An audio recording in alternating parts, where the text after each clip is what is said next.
Estudo Bíblico. Série Ouvindo a Voz de Deus.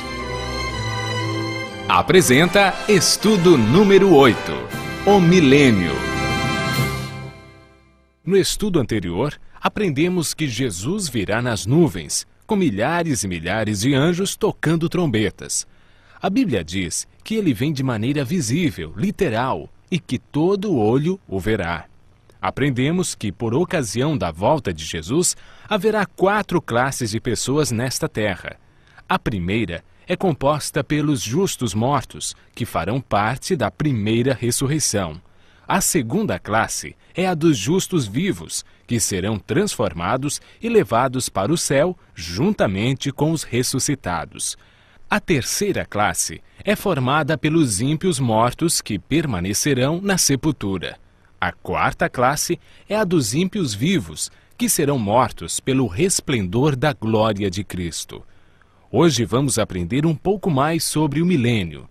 A palavra milênio não existe na Bíblia, mas ela significa um período de 1000 anos, que aparece 6 vezes em Apocalipse, capítulo 20, versos 1 a 10, referindo-se ao período entre a primeira e a segunda ressurreição.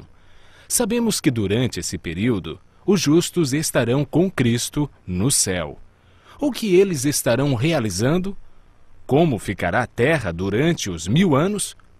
O que acontecerá no final desse período? Durante o milênio, os salvos participarão de um juízo chamado juízo de comprovação. Sobre esse assunto, o apóstolo João escreveu em Apocalipse, capítulo 20, verso 4. Vi também tronos, e nestes sentaram-se aqueles aos quais foi dado autoridade de julgar.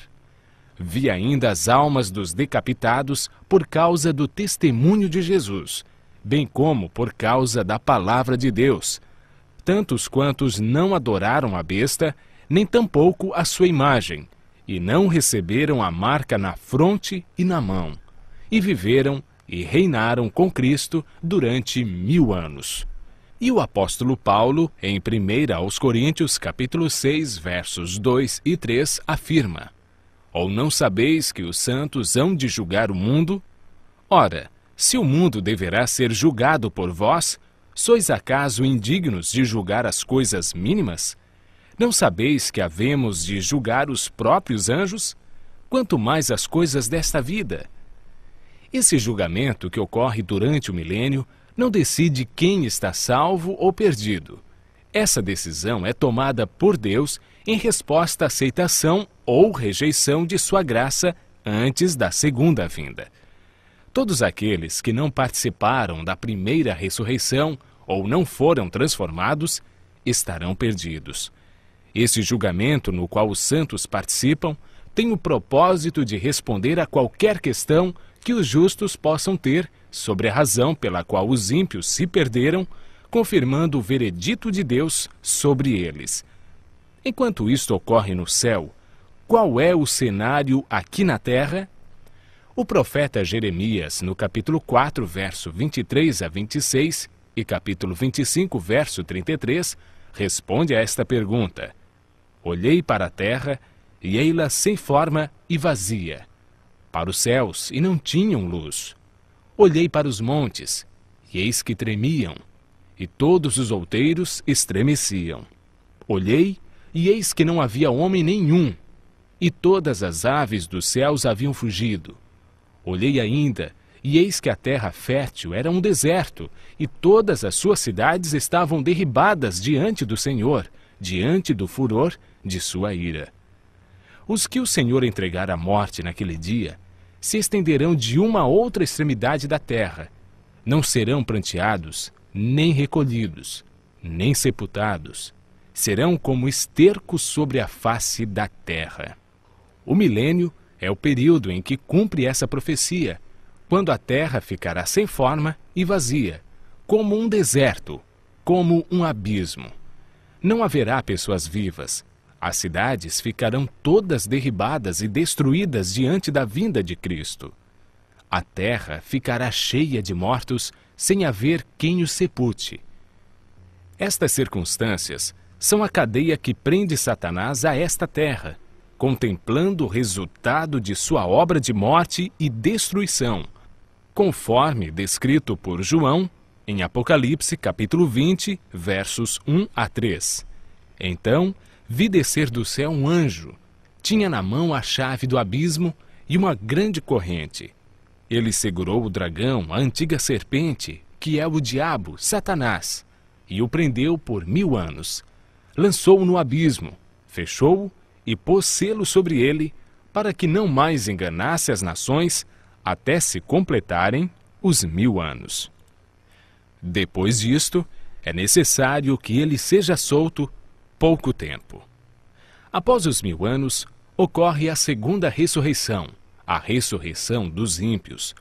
Apocalipse capítulo 20, verso 5 afirma: os restantes dos mortos não reviveram até que se completassem os 1000 anos. Eis agora o grande drama do Apocalipse. Acabaram-se os 1000 anos. Deus ressuscita todos os ímpios e, consequentemente, Satanás é solto de sua prisão. Apocalipse capítulo 20, verso 3, diz que depois disto, ou seja, depois do milênio, é necessário que ele seja solto pouco tempo. Por que por pouco tempo?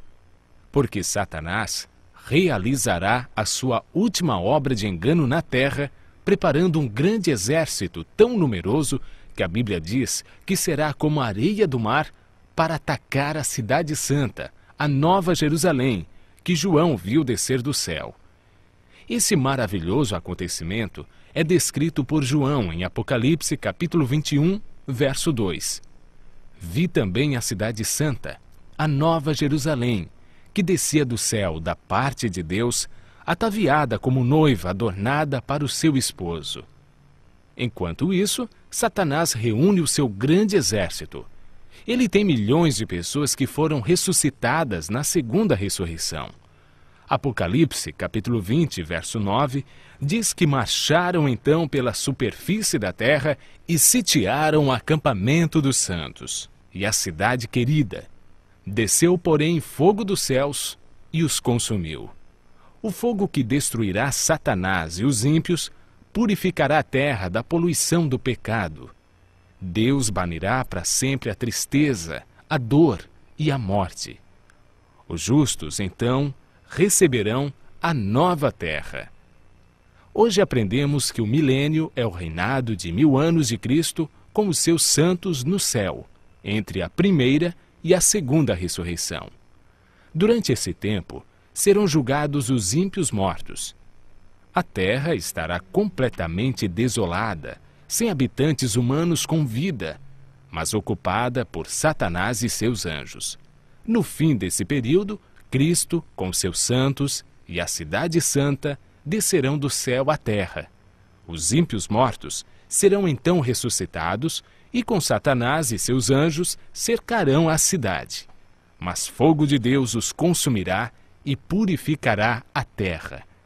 O universo ficará assim eternamente livre do pecado e dos pecadores.